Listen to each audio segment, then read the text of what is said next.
Hey everybody, welcome back to the Sixer Sense podcast. I'm your host Lucas with Chris. And look, we are in halfway through our rankings. We've gotten through point guards and shooting guards. Make sure you check out those episodes on YouTube as well as Spotify and Apple Podcasts. And Chris, we are on the small forwards now. Yeah, Lucas, moving from the back court to the front court. I'm very excited to get into this. I'm sure we will agree on everything, and there will be no disagreements. Yeah, I think this will be a very quick and easy episode, I'm sure. I'm very excited to hear your list. Yeah, just some Sixer stuff. I heard McCain say that he is progressing well and expects to be back to training camp. Shout out to McCain. They renamed the Sixers arena. What is it called now? I don't even know. It's something. It's not Wells Fargo. That's the point. Because the Sixers and Wells Fargo did not get along. The Xfinity Mobile Arena. And you know what? We'll get to talk about a big NBA controversy because one of the players on this list is in it today. So that's going to be fun to talk about too. Yes, that will be very enjoyable. Yeah. Yeah. No. That being said, let's start with 30 through 26. Yeah. All right. Let's do it. And I swear I don't hate the Utah Jazz, but Ace Bailey here is 30th for me here. Rookie, just I can't. I don't know what to expect. Not a great summer league showing. I think it's fair. 29th, Chris Middleton.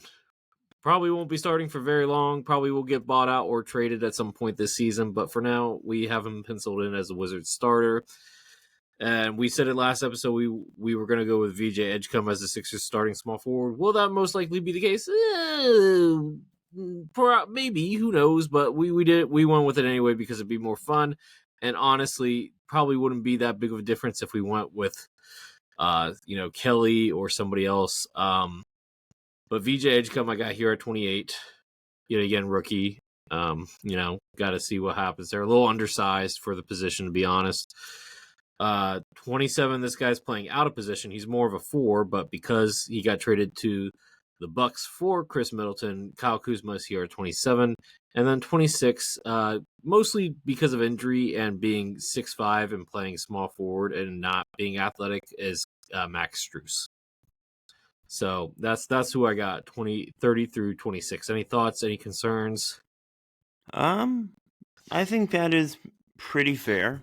I really don't believe in Kyle Kuzma at this point. I think we just really haven't seen him be good in a good situation for so long. I mean, he was really inefficient with the Wizards. He was quite bad after the trade. Like, I wouldn't mind bumping him down a few spots, to be frank. So you would have him at 30. I would consider it. I really don't think do you honestly think Kyle Kuzma is worse than an injury-riddled Chris Middleton? Well, I mean, when Middleton's out there, he's a better player. Okay. Right. Durability-wise, that's a different argument, I guess. Yeah. But okay. I think Middleton was still better last year. All right. Well, we will see. 25 through 21. 25, Ayo Dosunmu, kind of undersized. He won't be guarding that many small threes. That's really Josh Giddey's job. But, weird lineups in Chicago. So, he's the quote-unquote 3 there. 24, Zachary Richache could get higher on this list. The position's deep. Just need to see a little bit more consistency from the first overall pick. That being said, 23, another second-year player, Jalen Wells. I got Jalen Wells at 23. Good two-way. He showed some promise. Got maybe slightly undersized, but not a big deal there. He's going to get a lot more run now in Memphis with Desmond Bane gone. 22, I got Tamani Kamara, two-way guy, starting to get a three-point shot. If it continues, then he should climb higher. But good development that we saw from him in his second season with the Blazers last year.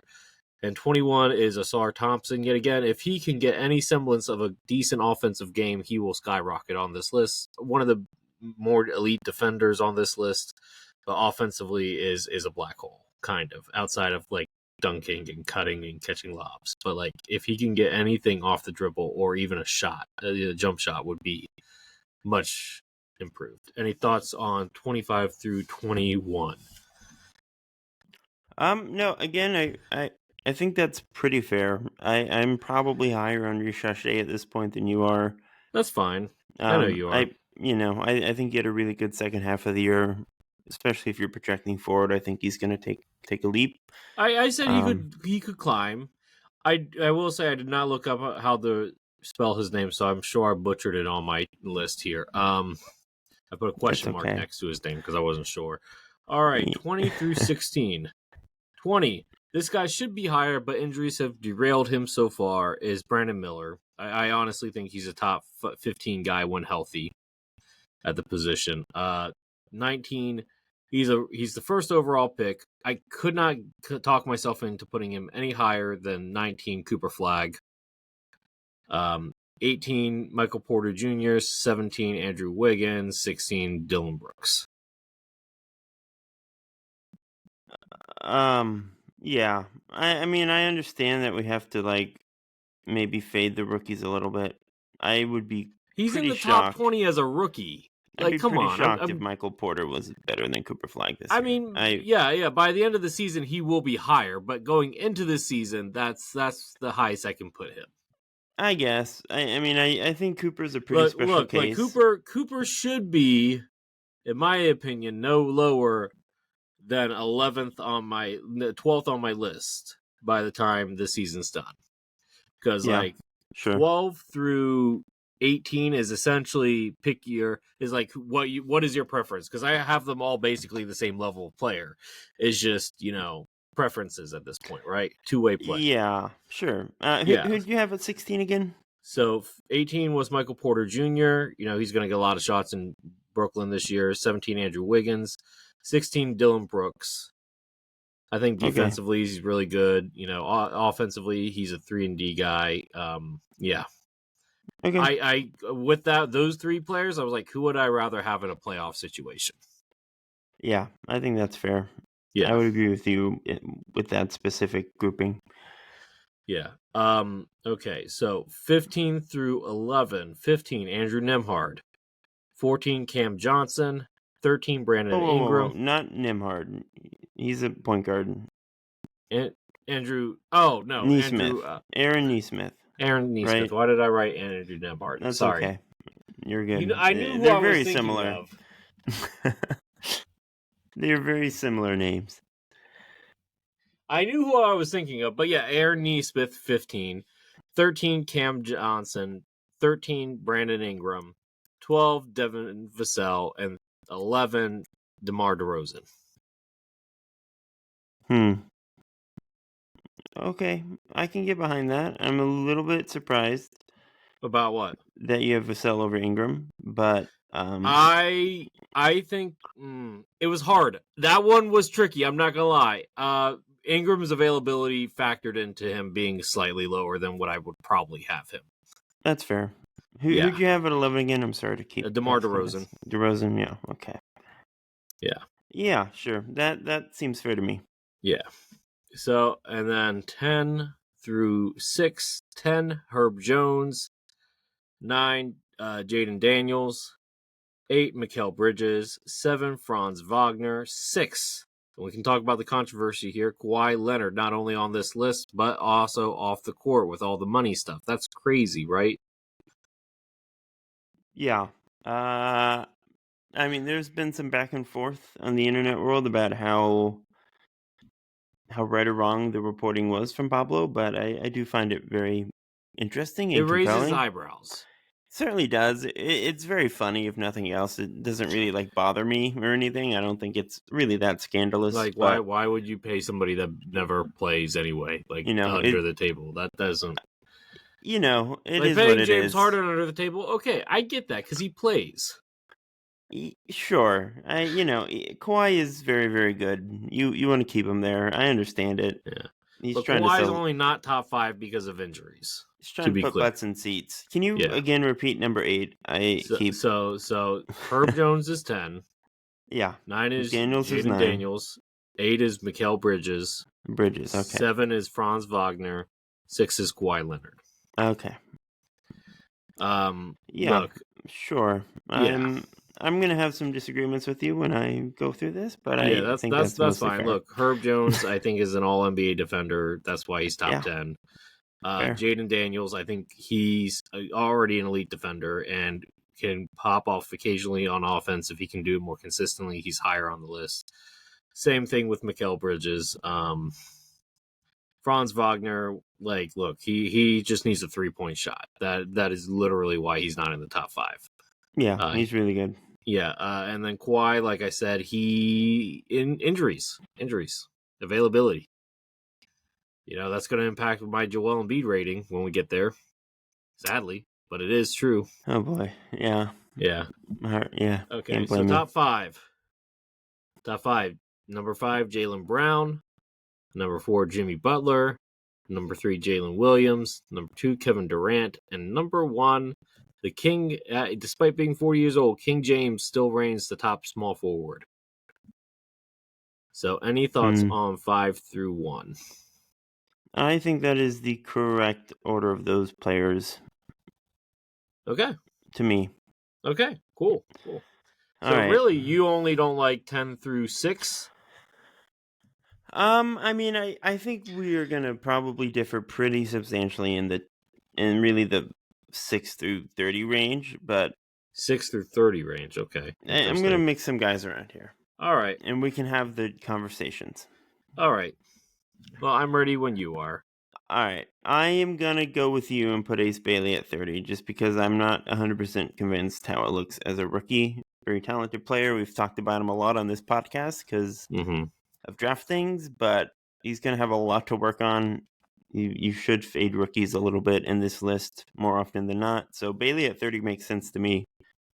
I'm going to go out on a limb and put Kuzma at 29. That feels fine. right to me. I mean, I had him at 27. That's not a reach for me. I thought he was pretty disastrous last year. Okay. 28. No, that's fine. No, yeah, not a Kuzma guy myself. All right, No, that's 28. fine. I am going to go here. I'm going to go with Edgecombe at 28. Okay, so just same. like you. Like, again, I think he could rise much higher than this. Obviously, we have very high expectations for him this season. Yeah. But he is a rookie. He's going to have to prove it. Might not even start. We'll see what happens. 27 is where it gets a little interesting. Okay. I will go Middleton for now. The injury stuff is real. He's got to prove that he can stay healthy.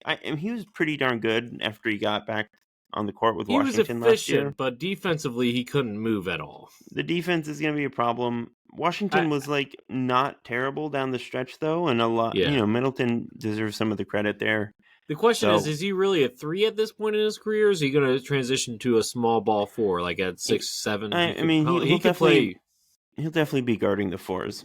Yeah, how I would say it. I think Coulibaly will be out on the wing more, but that's fine. Yeah, offensively, I think Middleton still has some gas in the tank. 26. Okay. I'm going to go with Dosunmu at 26. That's fine. I like him. Good player. Not too much to add. 25.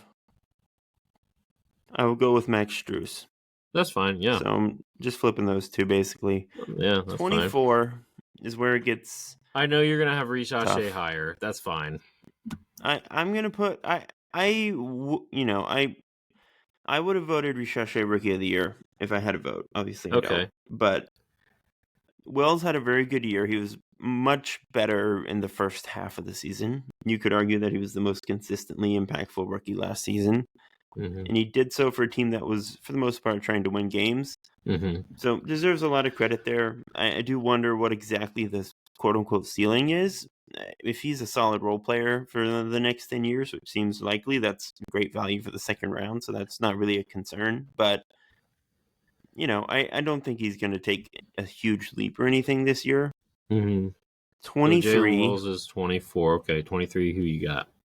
23 is very interesting to me. I might get a little outside the box here. Okay. I'm going to put Wiggins at 23. I knew it. I knew you were going to take one of those guys from 18 to 16. I'm going to put Porter at 22.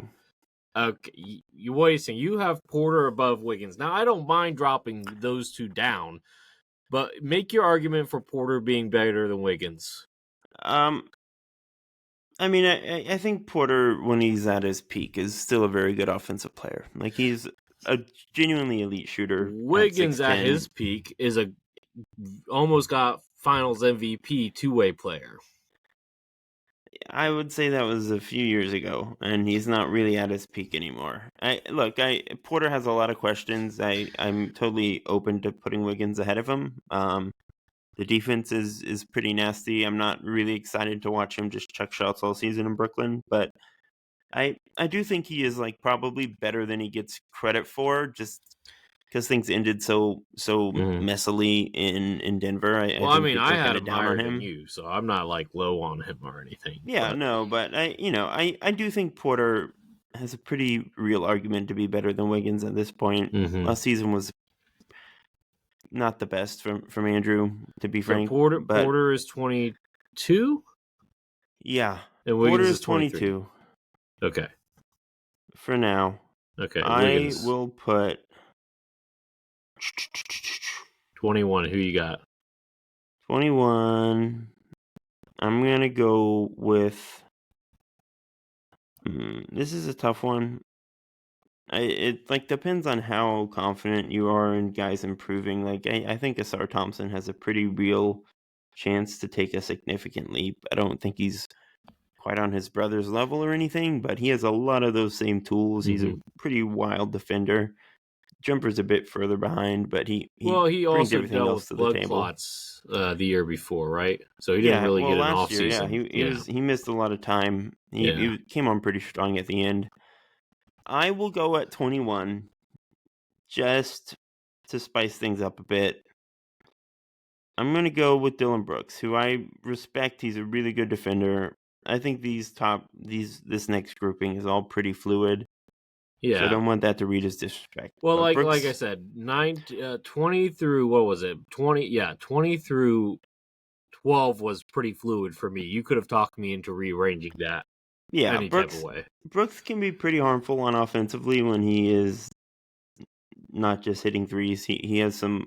He tries to do a little bit too much sometimes. I think is the right way to put that. But that's fine. Great defender, great guy to have in your locker room. If you want to put him higher, that is totally fine by me. At 20, for now, I'll put. You have not had Risache or Kamara. Yeah, I'm gonna put Asar at 20 for now. Wait, so who do you have at 22? I thought you had Asar at 22. No, I have Porter at 22. Okay, gotcha. So Asar at 20, gotcha. 19, I'm going to go with Risache. Okay. And 18, I'll go with Kamara. Okay. 17, I will go with Cooper Flag. Okay. So let me pause that. Let me just see who I'm missing here. You haven't gotten Brandon Miller. You haven't gotten in Flag. That's okay. Basically it. And see, you were complaining about me having Flag too low. You only moved him up 2 spots. Well, let's hold on. I'm not committing yet. You have some guys a little bit higher than I normally would advise. All right. Here's what I'm going to do. At 17,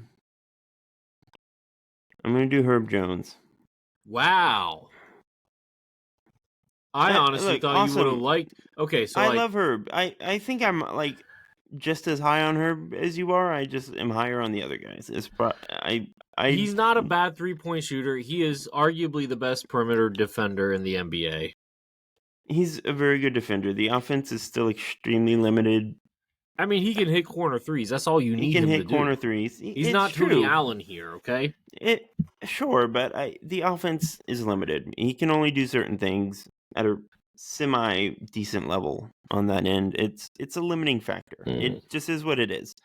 The guys ahead of him yeah. have a much higher ceiling in terms of their offensive production. I agree with the defense. I'm not even going to really argue you on it. I think 10 is also just as fair. Well, You like go I either way said, there. basically 12 through 20 is fair, and honestly, 10 and 11 kind of worked for me too. So Yeah, it's all very close. I just think the top 9 is not, but okay. I All will right. put Brandon Miller at 16. And at 15, I'm going to put Flag. Okay, so you moved him up 4 spots. I'm not mad about that. You just want to have a bigger gap at this point, because every time I say that, you're like, no, wait, let me change my mind. It's just it's so hard with a rookie of That's that why caliber. I'm saying you don't want to have him in the top 15. That's too high of expectation because he might flounder here. Look, let's just look at Dallas for a second. Great defensive team. We're not arguing that here. The problem is the floor spacing, especially while Kyrie's still out too, right? Because Anthony Davis cannot shoot a 3 anymore, right? Your centers are not going to be able to shoot 3s. PJ, Clay, PJ is coming off the bench. No, he's not. It's going to be PJ. It's going to be PJ in the starting lineup. They just gave him $90 million. So what you're saying is they're going to bench both of their starting caliber centers, have AD play the 5, which he hates. I mean, maybe if that's what they do, then I would strongly advise against it. I think PJ should start. If they want to start Lively, then I agree that there are some offensive concerns. Look, really I think so. That's the whole thing, right? Like, I think Dallas needs to. I think with Cooper Flag, yeah, you start him in Washington and AD, because AD can't stretch the floor anymore. If AD could still stretch the floor, fine, you play a center, but he hasn't been able to shoot a 3 since the finals trip, right? So like, yes. So like, but even if they do the 2 bigs, you still have Cooper who's going to shoot just fine. You still have Clay and D'Angelo who are very good shooters. D'Angelo's a very good shooter. I'm not saying he's a great player, but he will space the floor and shoot a lot of 3s. I think Flag will have a good season. I think he will have a good season too, but if you're expecting him to be like rookie Blake Griffin, that's not going to happen here. I don't think being ahead of Brandon Miller and Herb Jones is pinning rookie Blake Griffin. Yeah, but no, 15 is fine. But if you go any higher than 15, I'm going to start questioning you. I mean, look, is saying he's going to be better than Aaron Nesmith this year really a stretch? I would say the baseline expectation is that he's better. Okay, I love Nesmith. What if with your rankings are you basing the fit I consider a couple things, like talent wise, how good are they? How good are they in their role? Like, are they elite in their role or are they not elite in their role? And then like fit, how do they fit on their team? Does it work? Does it not work?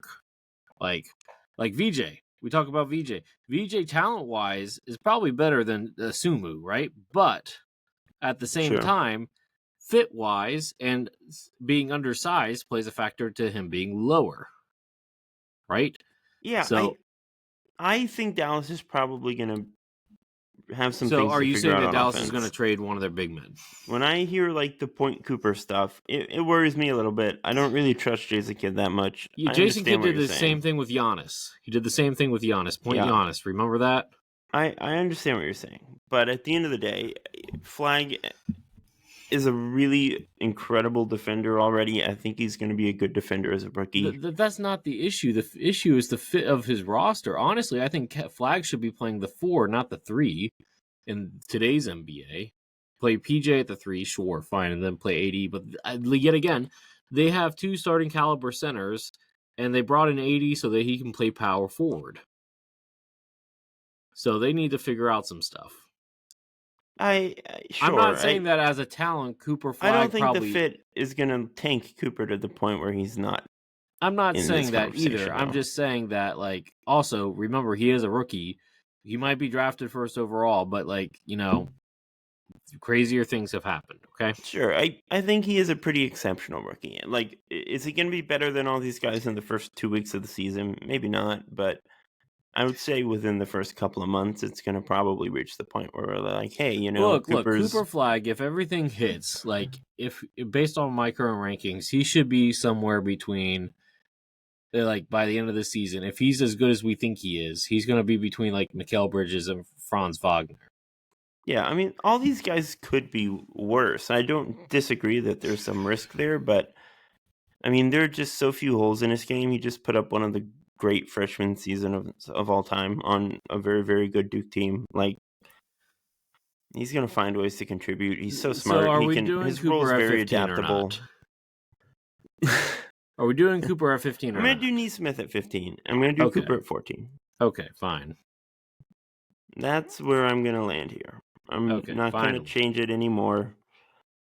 You moved him up 5 spots. I'm not like, I wouldn't have done it, but like, it's fine. Sure. All right. Number 13 is where it gets interesting. Again. I think for now, I'm going to go with McDaniels just because the offense can kind of leave him at certain points. Wait. So you're having Cam Johnson ahead of McDaniels. Yeah, it's pretty easy for me. All right, 12. I don't agree. McDaniels is an awesome defender. Cam is just Cam's not a good defender anymore. Cam is a perfectly fine defender, and he's an extremely well-rounded individual on offense. 12. I am going to go with Devin Vassell. Okay. At 11, I'll go with DeRozan. At 10. All right, 10. You'll have Cam Johnson and Brandon Ingram. Yeah. All right, I'll go with Ingram at 10. So you think Cam Johnson is better than Brandon Ingram? Yes, that's why I haven't named him yet. Wow. All right, It gets a little tough here. I'm going to go with Cam at 9. That's crazy. I'm going to give Mikal the benefit of the doubt and put him at 8. But I don't know if I'm super sold on Mikal after last season. Okay. Let me guess. You're going to put Jaylen Brown at 7, right? Yeah, I knew Jaylen it. Brown. All right. Because, of course, you would think that Franz Wagner is better than him. Okay. He is. It is. No, the he's truth. not. Yes, it is. All right. Get off 6. your high horse. My horse is not high, sir. just my ball knowledge. You're not Larry Sanders? All right. 6. Is it Franz I'm going to go with Kawhi? Franz. I'm going to go with Franz at 6 for now. I think Kawhi deserves some benefit of the doubt. Because when he is out there, he is better than these guys. I'll put Butler when he's at out 5. there. Jimmy at 5. Kawhi at 4? Kawhi at 4. It's tough. I mean, I think a healthy Kawhi is probably still top better 3, than Jalen Williams. I'll give J-Dub the benefit of the doubt here. I'll put him at 3. I'll do Durant at 2 as well, and I'll put LeBron at 1. No, I'm not going to change your top 5. You totally changed my top 5. No, that's cool, though. That's cool. Well, I had to work my way there. All right, I'm just going to read these out for the listeners. We haven't done a very good job of doing this. This is Lucas's top 30 through 1 of small forwards, starting small forwards in the NBA. He's got Ace Bailey at 30, Chris Middleton at 29, VJ Edgecombe at 28, Kyle Kuzma at 27, Max Strus at 26, Ayo Dosunmu at 25, Zachary Richachet at 24, Jalen Wells at 23, Tumani Kamara at 22, Asar Thompson at 21, Brandon Miller at 20, Cooper Flagg at 19, Michael Porter Jr. at 18, Andrew Wiggins at 17, Dylan Brooks at 16, Aaron Neesmith at 15, Cam Johnson at 14, Brandon Ingram at 13, Devin Vassell at 12, DeMar DeRozan at 11, Herb Jones at 10, Jaden McDaniels of the Minnesota Timberwolves at 9, Mikal Bridges at 8, Franz Wagner at 7, Kawhi Leonard at 6, Jaylen Brown at 5, Jimmy Butler at 4, or James Butler, and Jalen Williams at 3, Kevin Durant at 2, LeBron James at 1. My top 30, the objectively correct list. Hang on. Definitely not objective. But, also, you never want Jimmy to come on the pod calling him James. Come on now. It's James Butler. He was James definitely Butler not out James there. Butler. Okay? All right. My list, the correct version, has been proven by scientists around the world. And this is the approved list. 30, Ace Bailey. 29, Kyle Kuzma. 28, VJ Edgecombe. 27, Chris Middleton. 26, Ayo Dosunmu. 25, Max Strus. 24, Jalen Wells. 23, Andrew Wiggins. 22, Michael Porter Jr. 21, Dylan Brooks. 20, Asar Thompson. 19, Zachary Richache. 18, Tumani Kamara. 17, Herb Jones. 16, Brandon Miller. 15, Aaron Neesmith. 14, Cooper Flagg. 13, Jaden McDaniels. 12, Devin Vassell. 11, DeMar DeRozan. 10, Brandon Ingram. 9, Cam Johnson. 8, Mikal Bridges. 7, Jaylen Brown. 6, Franz Wagner. 5, James Butler. 4, Kawhi Leonard.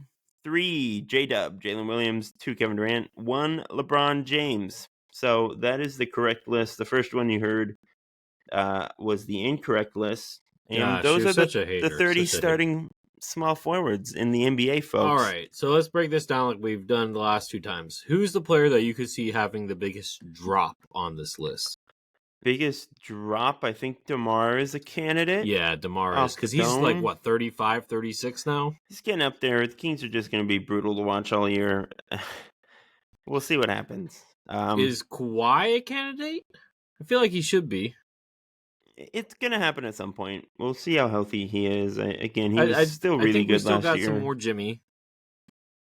He might drop a little bit, but I don't think he's going to drop a lot. Yeah, Jimmy's an interesting one because if you look at it just broadly, he's a non-shooting older wing. It's kind of a weird archetype and one that doesn't really project to age that well, but he's just so good and he just keeps on chugging. So you kind of got to give him the benefit of the doubt at this point. Yeah, I mean, I do think Wiggins is a candidate to drop depending on where you have him. He's only 30. He's out of that weird situation and that weird funk that was with the Warriors and that whole entire personal situation. Just kind of falling into a weird funk with the Heat. But no, Heat culture, man. Heat culture. We'll see what happens with Miami this year. Yeah. I'm not sold. But yeah, I think DeRozan is the big one. Yeah, DeRozan's he's like 35, 36. He needs to, honestly, at this point. We're not even questioning if LeBron James or Kevin Durant, the 2 oldest guys on the list, are going to have a slip. It doesn't feel like it, right? They don't feel like that. No. Kevin Durant's games ages so well, and LeBron stays in such good shape. We don't really have to worry about either one of those 2. Kawhi, there could be a world where J-Dub leapfrogs one of them, both of them, but I doubt that would it. take. I think for J-Dub to do that, SGA would have to be injured a good chunk of the season, and the offense like that, because the offense isn't going to run through J-Dub with SGA being there. That's true. It's going to be tough for him to put up those kinds of numbers. Yeah. So I mean, look, that could be one. I think Franz has a decent chance to jump as well. I mean, like I said, if he can get a 3-pointer, he's top 5 in my opinion, easily. Yeah, easy. I mean, Cooper, obviously. Cooper. There's a world where Cooper is in the top 8 by the end of the season. Brandon Miller, I think could have if he's healthy, he has all the tools, right? He could be top 10. Yeah, he could be top 10. A lot of the young guys, Asar, if he can actually get any type of offense going at all. In terms of biggest leaps, Asar definitely has I think the widest range where he could jump up into that at least the 10 to 15 range. Yeah. Richache too. Kamara's kind of we know what we have with him. I don't know if he's going to take a huge leap offensively. He's at this point. He was a senior when he got drafted out of Dayton, so you kind of know, and he played basically center there half the time. So him becoming a wing in the NBA is really impressive. Shout out to him on that. Yeah, and VJ, but he's an older player. You kind of know what you got in him, and they don't really need him to do that because they have. Offensively on the wing, they still have Grant and Denny Advia, who we're going to be talking about here. He might make my top 10 for power forwards, honestly. He probably deserves it. VJ and Bailey too, the rookies. Yeah, I'm skeptical of Ace Bailey, obviously, but there is a world in which he just Yeah, he could ball is out. awesome. Absolutely. He's going to have a lot of freedom in Utah, which may be a bad thing, but the numbers will be there probably. Edgecombe Brooks at could 28 have a too. drop too. Brooks could drop as well. Sure, that's fair. Because it's It'll just be a like, weird season for him. yeah, no, it's just like, I don't think his production will go down per se. I think it's just like, I don't know. Brooks is like that type of player that you can kind of like, it feels like he's wearing out his welcome in the NBA, right? Yeah, I definitely think he annoys people. I think he was quite good last year still. Like, the defense, as we've said, is still pretty top notch. Phoenix, I don't know what the Suns are going to look like this year. Yeah. Same thing with the Raptors. Like, I don't know, like, Brandon Ingram, he could be top, like, 7 if he's, like, used correctly. But, like, at the same time, you already have, like, 3 to 4 other creators off the dribble in Toronto. You got CMB, who's going to need minutes. Yeah, I don't know. I did my all-rookie predictions this week. I had did CMB you? on the second team. I was You very have sad. who on the second team? CB. Colin Murray Boyles. Okay. I couldn't quite get to the point where I was comfortable putting him first team. Well, I mean, I just don't think he's going to get enough minutes, honestly. That's the thing. It's just such a weird fit in Toronto. I think he will force his way onto the floor because he's just going to be an awesome defender from the jump. But yeah. It's not the best fit. It's not where I wanted him to go, is what I'll say. No. That was not a good fit for him at all. It's okay. But we'll talk about power forwards next week. So, like, before we head out, though, let's just make sure we're on the page here. Yep. Rockets, we're going to say Jabari Smith Jr., right? Jabari Smith Jr.? Okay. Thunder, we're going with Chet, right? Yes. Warriors, I'm assuming that they're going to sign Al Horford, so, Draymond Green can be that guy, right? Yeah. Right? You would hope so. I mean, there is a world, you hope so. Maybe it's even Quentin Post. Quentin Post instead of Draymond. I just don't think they want to play Draymond at center for starting at center the whole entire season. You could maybe. It might just be Kuminga again. It might be. I don't know. That's a tough one. We'll figure. I think what. I think for argument's sake, we'll just put Draymond there because that's his primary position supposed to be anyway. I think that's fair. Celtics. Who the heck is the power forward on the Celtics? Is it Georges Niang? Are we gonna get the minivan? No, that's right. He got traded already. Is it gonna be Chris Boucher? I mean, is Boucher gonna be their starting center? Who knows at this point? Honestly, I got a really deep dive on that one. We'll have the text about that. It'll be either Keita or Garza probably at the 5. Or Xavier Tillman. Xavier Tillman. I like Xavier Tillman, but not as a starter. I think Boucher for now is probably the safe bet. Okay. All right. Clips. Is it John Collins or is it Derek Jones Jr.? John Collins. Yeah, let's say John Collins for the fun of it, right? Let's see here. Any questions on any of these? Kings is still going to be Kyle Murray, right? Keegan Murray, yeah. Keegan Murray, right? Spurs. Okay, so Spurs. Are we projecting Wemby to be the center or the power forward on this team? Center. Because they do have Luke Cornett. They could get spicy. Cornett, yeah. I think Cornett's coming off the bench. It'll either be Sohan or Barnes. Probably Barnes. Right? Yeah. Probably Barnes. Okay. I think that's the best fit. We got Scotty for the Raptors. Yeah. Let's see here. Suns. Who's their power forward? Oh, is it Royce O'Neal? Can't be. Well, hang on. Let's take a gander here. I mean, take a look inside a book. Reading Rainbow. I think there's a case for Ryan Dunn. Oh yeah, Ryan Dunn. Yeah, let's go Ryan Dunn. I think it's going to be between O'Neal and Dunn. Let's do training Dunn. Camp battle. I feel better about Dunn. Dunn is more fun.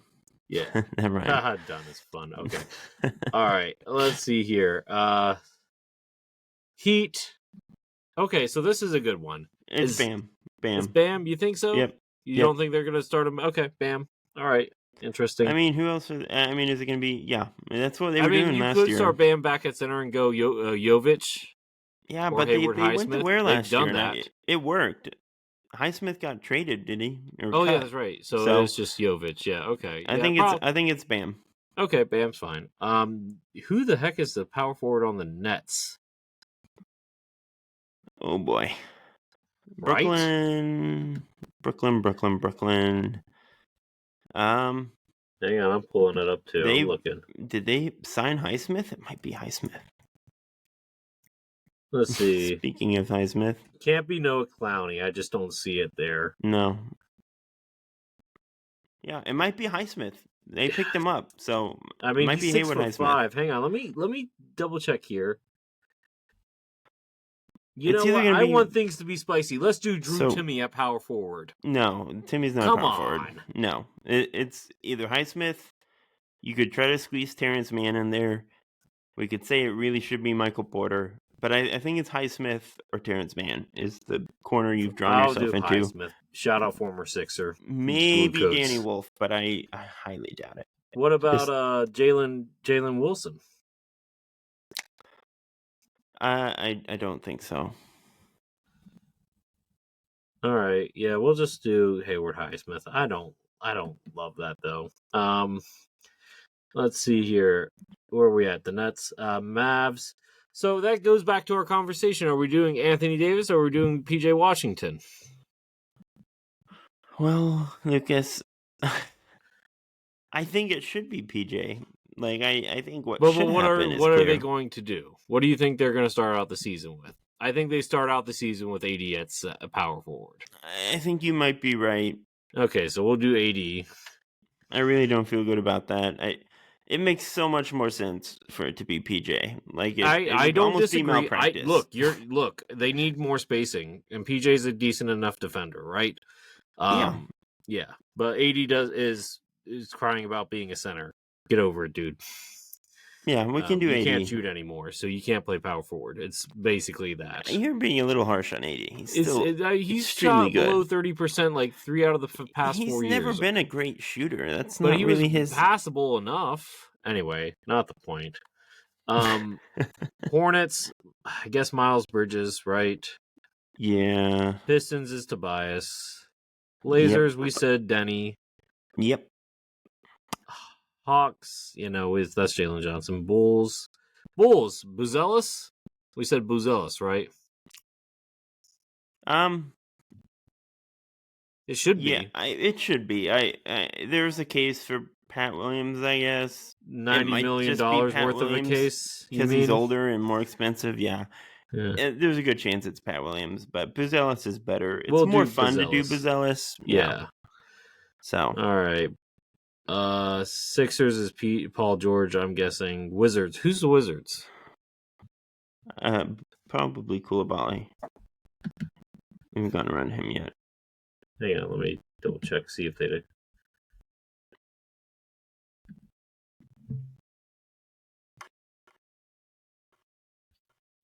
There's no way that they're going to play Sarr at power forward, right? No, I think it's Koulibaly, and he's definitely going to start. So I think we got to get him in one of these spots. Were you saying that number 2 overall pick, Marvin Bagley III's not going to get a chance here? I don't think so, friend. I'm sorry to say it. I mean, there's a world where it's Whitmore. Yeah, I mean, like, I think it's Koulibaly. If they start CJ and if they start Middleton, which is not a guarantee, they're kind of a weird team in that sense. It's kind of hard to peg down how exactly they're going to approach things. But if Middleton... Koulibaly's tall for a shoot. Okay. I thought Koulibaly was like 6'6". He's 6'8". Yeah, that works. Okay. Yeah, I think he will start. So. All right. So Koulibaly, and then let's see anybody else that we need to get here. Jazz, Lowry. Okay, yeah, I think we're good. Okay. We'll have the text about the Warriors and who's the other team we said we would have the text about? There was another team. I'm sure we'll remember it anyway. So that should just about wrap things up. Anything Sixers or NBA that you want to talk about real quick before we move on? The new All-Star format's out. It's weird and I don't understand it. I haven't even looked at it yet. I really it's like a round robin, 3-team, 1 international, 2 U.S. teams, and it's weird. Okay. I think they're Sure. trying too hard. We're trying too hard. We're making this more complex. I don't understand why we're changing it every year. No, just what even is hear the me point? out, Adam Silver. Hear me out here. If the players don't want to play hard for the All-Star game, cancel the All-Star game. It might hurt your pockets for 1 year, but I promise you, players are going to start trying hard again if you actually cancel it and not give them those All-Star accolades for their contract extensions.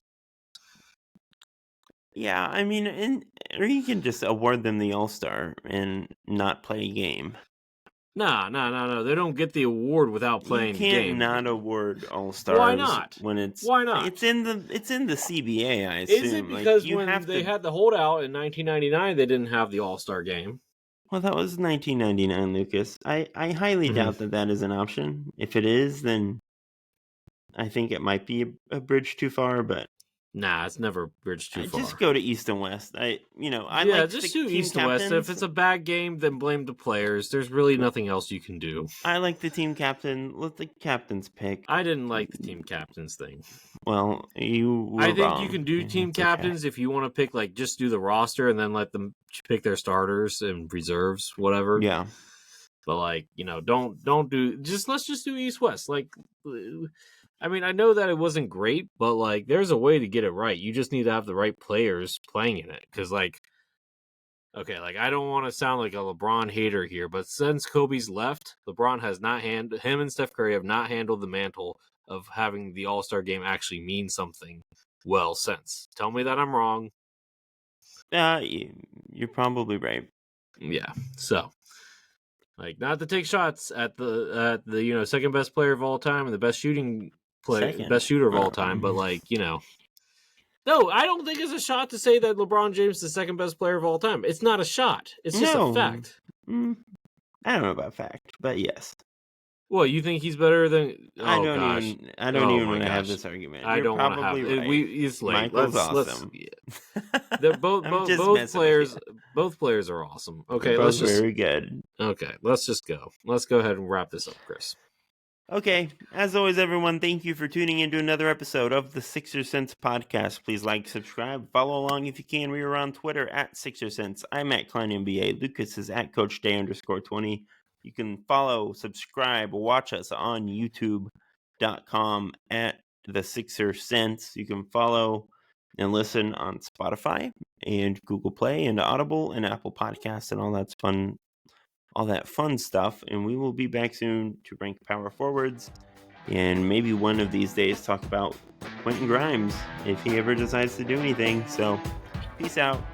Bye. Go Sixers. We'll talk to you soon. Let's go.